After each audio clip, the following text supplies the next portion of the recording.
India में MPV segment जो सबसे ज़्यादा डिफ़िकल्ट माना जाता है कम्पीट करने के लिए, उसका श्रेय पूरा जाता है भाई टोयोटा की इनोवा को। और भाई हो भी क्यों ना, क्योंकि कुछ टोयोटा इनोवा जो 10 लाख किलोमीटर पार भी चल जाती हैं, वो भाई चलती ही जाती है, मतलब अपना काम करती ही जाती है। ऊपर से उसमें जो स्पेस और सारा आपका प्रैक्टिकलिटी है, उसमें भाई कोई कमी छोड़ी ही नहीं है टोयोटा की इनोवा ने। ऊपर से थर्ड रो में जो स्पेस मिलती है, वैसी कोई गाड़ी दे ही नहीं पाती एमपीवी सेगमेंट में। तो दोस्तों, इस लेवल एमपीवी टोयोटा इनोवा के बारे में भाई बात करनी ही पड़ेगी आज भाई बात करेंगे। टोयोटा इनोवा का जन्म क्वालिस की सक्सेस और उसके बढ़ते कंपटीशन के चलते हुआ था। क्वालिस जो 2000 में लॉन्च हुई थी, उसने कुछ ही समय में 2004 तक 40% का मार्केट शेयर एमपीवी सेगमेंट में भाई एक्वायर कर लिया था। इतनी अच्छी सेल्स के कारण इसके बावजूद उसको 2004 में भाई डिसकंटिन्यू कर दिया गया, और इसके भाई कुछ कारण भी। सबसे पहला कारण है इसके कॉम्पिटिटर यानी कि महिंद्रा की स्कॉर्पियो और टाटा की सूमो जैसी गाड़ियों ने भाई इसकी क्वालिस की थोड़ी बहुत सेल्स एक्वायरी करनी स्टार्ट कर दी थी, क्योंकि महिंद्रा की स्कॉर्पियो ज़्यादा पावर और ज़्यादा फीचर भाई प्रोवाइड करने लग पड़ी थी। इसके अलावा जो क्वालिस थी वो काफ़ी ज़्यादा बेयरबोन गाड़ी थी, और उसका जो पावर था, पावर टू वेट रेशियो था, वो भाई बहुत ख़राब था। मतलब 1500 किलो की भाई जो गाड़ी है, वो सिर्फ 75 हॉर्स पावर और 115 न्यूटन मीटर का टॉर्क बनाई। तो भाई आप क्या हिसाब लगा सकते हो भाई कितनी ही कम पावर थी।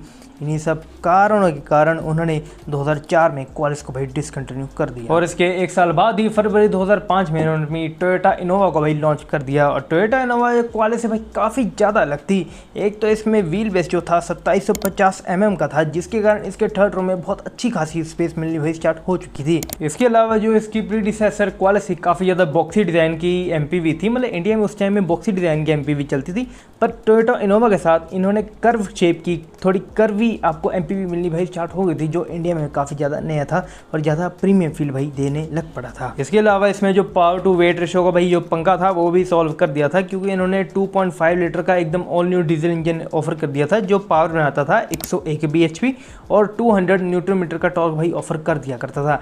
आपको शायद ये कम लग रहा हो, पर ये उस समय महिंद्रा की स्कॉर्पियो से भी ज़्यादा पावर और टॉर्क भाई बनाने लग पड़ी थी एक एमपीवी भाई, एमपीवी सही में एसयूवी के ऊपर। और इसके नए लुक और नए फीचर्स प्रैक्टिकलिटी के कारण पर्सनल बायर थे, उन्होंने भी टोयोटा इनोवा को भाई खरीदना चालू कर दिया था। हाँ, टैक्सी ओनर भी खरीदते जा रहे थे, पर पर्सनल बायर भी भाई खरीदना चालू हो गए थे।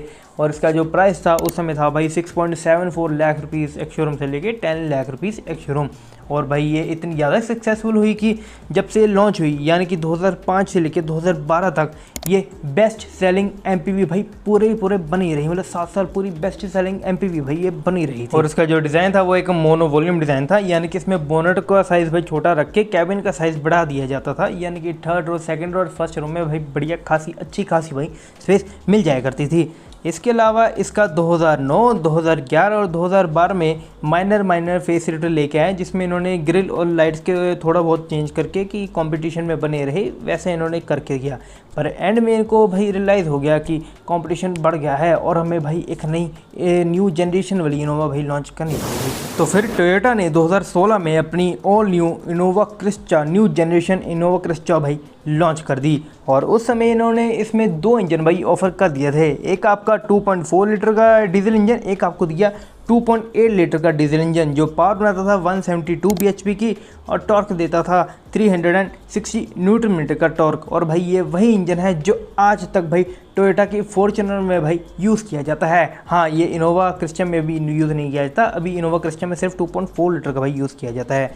और इसे लॉन्च होने के बाद ही ये 2015 में जो इसकी सेल थी 60,000 सेल्स थी पूरे साल में, वो 2016 में बढ़ के 71,000 भाई हो गई, और 2017 में तो 78,000 तक भाई ये पहुंच गई थी। और इसके साथ जब ये इन्होंने फेसलिफ्ट लॉन्च किया था, इसमें इन्होंने बाहर लुक्स के अलावा जो काफ़ी ज़्यादा प्रीमियम लगने लग पड़े थे, इंटीरियर में बहुत ज़्यादा अच्छा खासा काम किया था। बल्कि पहले से अगर मुकाबले कंपेयर करो तो बहुत ज़्यादा अच्छा खासा काम किया था।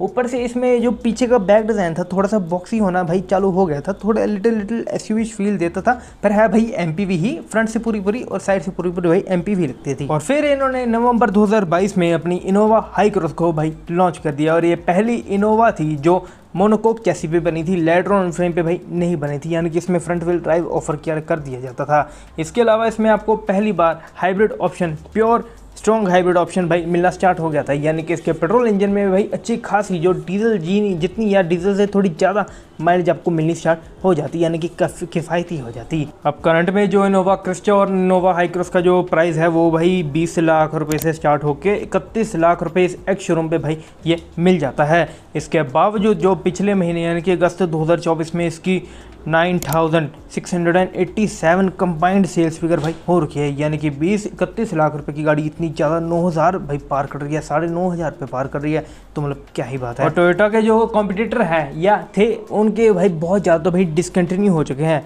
यानी कि मैं आपको बात बताऊं तो रेनॉल्ट क्लो जी भाई 2015 में आई थी और 2020 में भाई डिसकंटिन्यू हो गई। टाटा की हेक्सा जो इतना अच्छा प्रोडक्ट था, टाटा का एकदम टैंक था, एकदम लेटरन फ्रेम पे बना था, वो भी 2017 में लॉन्च हो गया, 2020 में भाई ये डिसकंटिन्यू हो गया। जो निसान की इवालिया थी उसका तो भाई दिवालिया निकल गया, 2012 से आगे 2015 में भाई डिसकंटिन्यू हो गई। जो महिंद्रा की ज़ाइलो थी शुरू में भाई काफ़ी ज़्यादा बिकी थी, टैक्सी ओनर्स में काफ़ी ज़्यादा फेमस भी हुई थी, लेकिन 2009 से लेके 2019 में भाई ये डिसकंटिन्यू हो गई। इसके अलावा जो शेवलेट की टवेरा थी उनकी तो भाई कंपनी यानी कि शेवलेट ही भाई 2017 में इंडिया को छोड़ के चल गई। इसके अलावा जो टाटा की सुमो थी उसने भाई काफ़ी ज़्यादा मतलब काम किया है, आर्मी में भाई काफ़ी ज़्यादा सेवा की है, लेकिन वो भी 2019 में भाई डिसकंटिन्यू कर दी गई। अगर करंट में बात करें तो इनके जो कॉम्पिटिटर यानी कि एमपीवी सेगमेंट में जो गाड़ियाँ बची है वो एक भाई आर्टिका और एक भाई कैरेंस।